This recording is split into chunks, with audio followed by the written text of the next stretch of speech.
Hi there. I'm here with my nephew, Tyler, and we're walking in Lake Padden Park. Do you have, you've spent a lot of time in nature, and do you have like a favorite place that you go to? Do you have like a place that you go to on a regular basis? Yeah. Yeah. I have, there's a place maybe 2 kilometers from my house called Uplands Park, which is a Garry Oak meadow. What's a Garry Oak meadow? A Garry Oak meadow is a really endangered ecosystem that only exists in a few places, including the south tip of Vancouver Island. Oh, okay. And it's known to have these beautiful Camas flowers that bloom in the early spring, and a lot of really rare endangered plants, but also these Garry oaks, which are these gnarled, kind of human-like, or almost like brain-like creatures. Their canopies look like cerebral cortexes.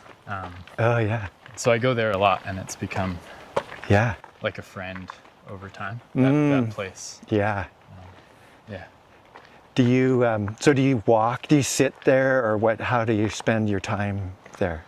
Yeah, there's one meadow in particular in this park that I kind of call like the Holy of Holies. It's this really, really special place. And there's one tree on top of this rocky outcrop that I go and sit under, and sometimes I'll climb the tree.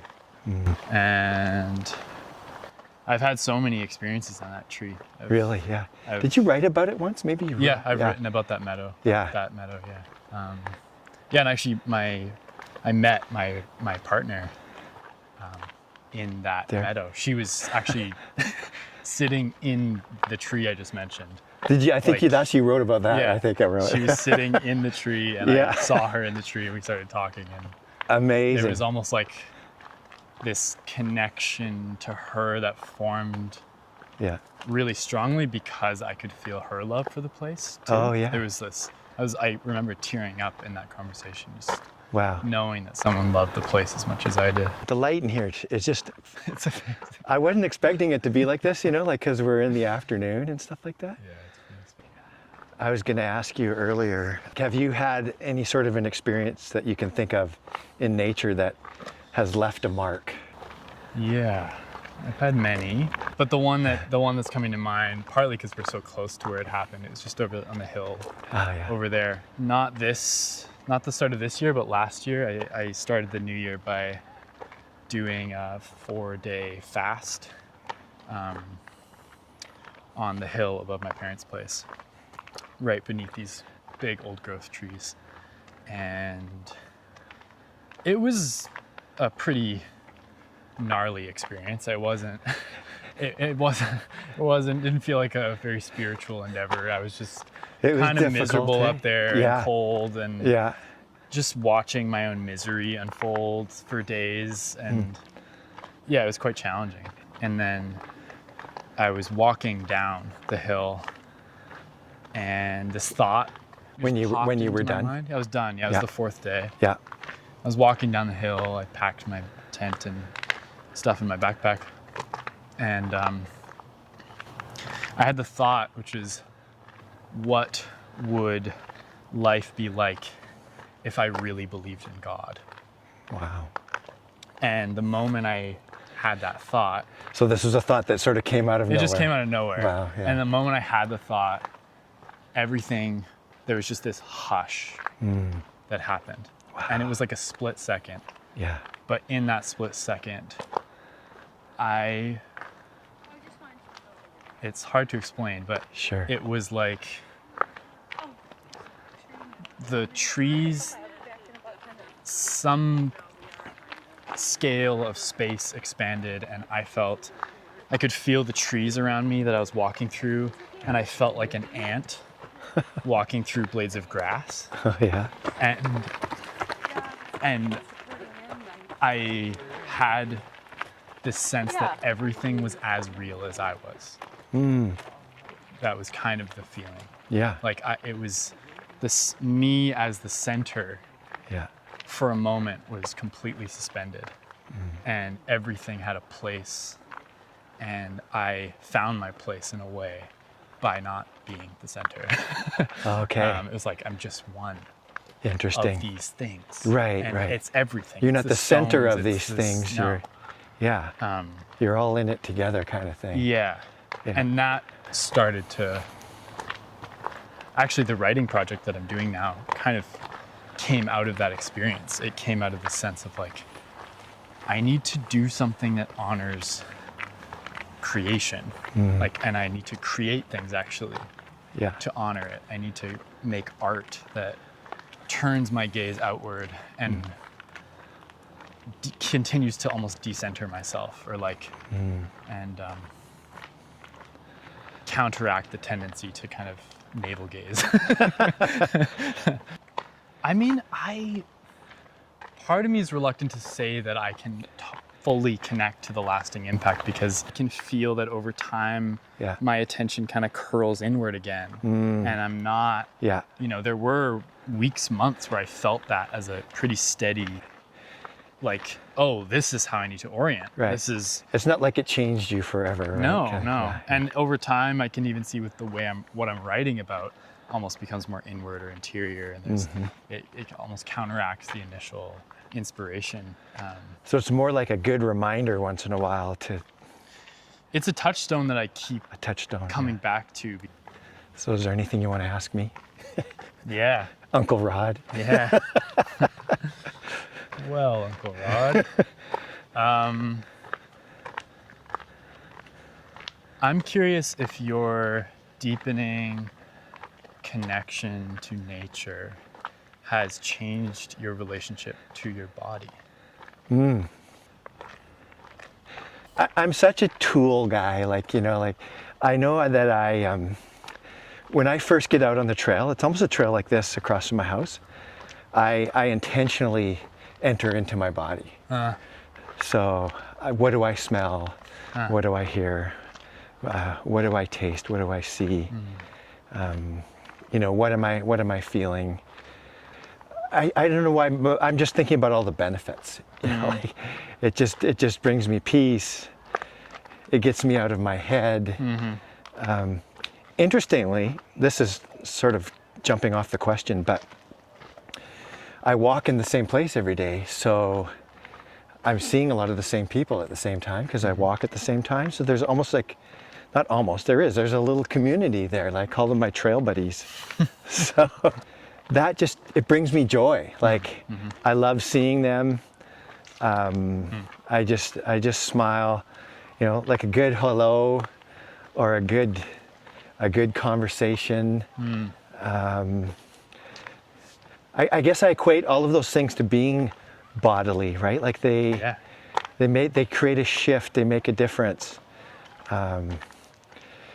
Especially first thing in the morning, where I wake up grumpy and it's inside, it's in my body, right? Like it's a feeling I want to shift out of. I want to get rid of that, So, and honestly too, for a long time, it was sort of a self-seeking pursuit. Like I was going out for the benefits, give me the solitude, give me the peace, and that's still there. But the development of community is almost like it's a bit of a surprise, but it's a really nice surprise, That's something I can relate to, is this sense of, I think for years, my relationship to the land was filtered through a kind of individual spiritual pursuit. And it almost felt like an extractive relationship. Like I was trying to find enough beauty that I would be okay or something. I totally relate to that. And that does still exist to an extent. But I can also perceive some shift slowly happening, where sometimes I can be in a landscape that I've spent years in, and then all of a sudden I realize, like, oh, I'm not looking at you for me. Right. I'm not looking at this tree to get something. Yes. I'm just looking. Yeah. And it's just this like releasing, like I release you from my need Yeah. to be okay. Yeah. And that sounds like love to me. Like that sounds like unconditional love to me. Yeah. Yeah. I love that. And I've had experiences sometimes where it's just like, this is just too much. This is too much. I'm going to cry. This is too much joy for someone, you know. It's like, and so out of guilt or obligation, I go, what can I do? Like, oh, I'll pray for someone, or I'll practice Thanksgiving, which I think is great. But it's like, yeah, I don't know how to describe it, but it's, what can I say about it? Yeah, it's just joy overflowing, and I almost feel like it's almost a why me, or this is just too much. Yeah, I don't know. Yeah, the gifts, like it was so hard to receive Yeah. fully. Yes. Yeah. And it almost, yeah, there can be the sense of not deserving it. That might say more about me and my own feelings of worthiness or not feeling worthy, I guess. I don't know. But also, just the abundance is Incredible. unbelievable. Exactly. It's great. That's like right. The generosity, it's beyond. Yeah. Like there's a William Blake line, you'll never know what's enough until you know what's more than enough. Yeah. Like maybe that's Yeah. that kind of abundance is Yeah. that. Like how could I possibly even hold this much? Yeah. The joy you're describing seems just like overflowing. Yeah. A memory just came up again of this time I spent at Fairy Creek, which was a blockade protest to stop the logging of the last intact old growth watershed. Yeah, I on the remember you south doing end that. of Vancouver Island. Yeah. And I spent a lot of time, there were all these camps that were just stopping the police from clearing the way for the loggers to go up and cut, and people were just doing unbelievable things to stop the clearing of these forests, locking themselves into these different apparatuses that they'd built overnight and hiding from police and doing, like, it was just amazing what people were doing. And I think I remember you saying that you almost felt like you almost didn't belong because of something along those lines, just because of they were so committed to just doing whatever they could for the sake of those trees. Just thinking about it. Like, there was just an unbelievable devotion that I felt. And I was a part of this camp. I'm getting chills now too. Yeah. Wow. I was part of this camp called Waterfall because there was this huge waterfall. And by the end of my time there, the waterfall had kind of become this image, this like metaphor for what I'd experienced. The first few days I was there, I was just like going, like digging in the middle of the night, having our tent shaken by police. Like just like staying up all night tending to people who were locked into these different devices and just negotiating, and it was so intense and I was so sleep deprived and I was just giving. And then my time came to like lock myself into something. And I was there for 24 hours or something like that. But the moment I did that, I just started to feel like everyone else's care. And it was everyone, people coming by with food, checking in, like seeing if I was comfortable. And there was just so many people giving. And I felt like this is too much. I'm, how is it possible that there's this much love? Like it just felt unfathomable. And then I thought of the waterfall. And I just had this feeling of like, where does the water come from? Like, how does it just giving itself? It's just outpouring, it going. And where does it come from and how? And do I deserve it? And but just starting to feel this sense of like deep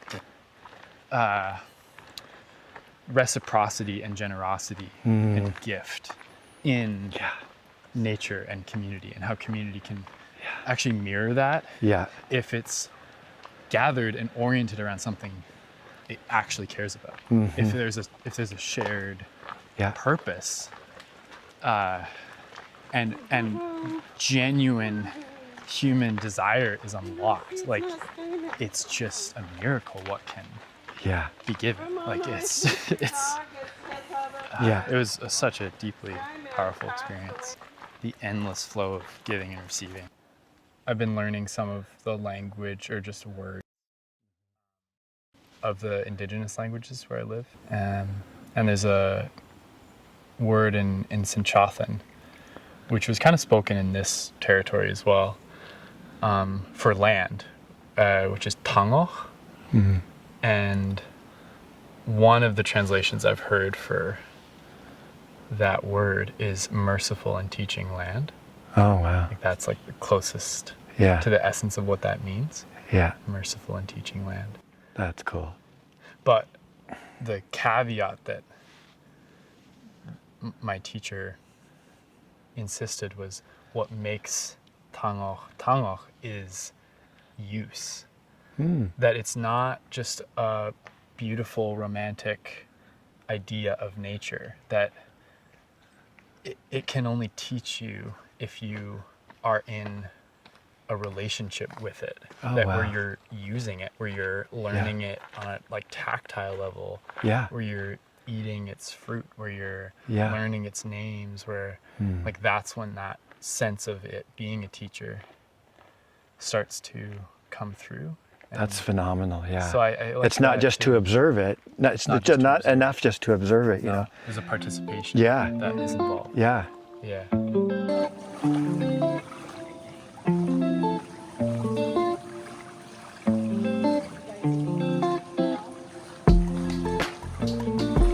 Hi there. Here with my nephew, Tyrell. Tyler. Different cousin, different nephew. Try it again. Hi there. I'm here with my nephew, Tyler,